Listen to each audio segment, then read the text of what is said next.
Another day, another basketball stories na naman ang pagkikwentuhan natin.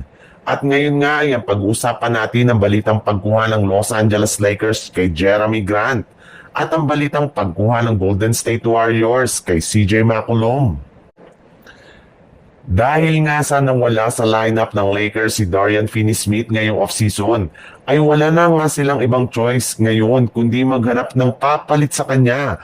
At naniniwala nga sila na si Taibo ang pinakasaktong player na kayang tumapat at kumuha sa naiwang pwesto ni DFS sa kanilang lineup.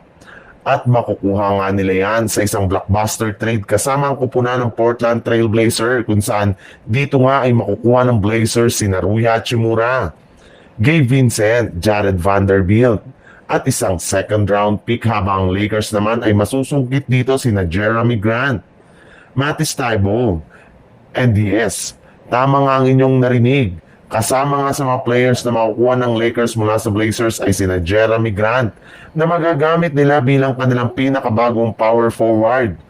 Nag-average rin naman nga ito last season ng 14.4 points, 3.5 rebounds at 2.1 assists per game sa kanyang 37.3% shooting sa field goal, na mas tataas pa kapag nabigyan siya ng Los Angeles Lakers ng mas malaking minuto sa kanilang mga laro.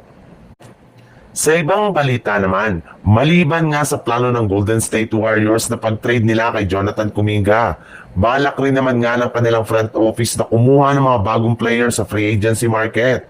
Para nga sa inyong kalaman, kahit man nga 2 buwan na ang nakakalipas mula nang bumukas ang free agency, ay marami pa rin nga naman ng mga magagaling na players ang available dito. Kabilang nga sa mga target nila makuha ay sina DeAnthony Milton, Seth Curry at maging si Al Horford na matagal nilang kinakausap ng mga nagdaang linggo.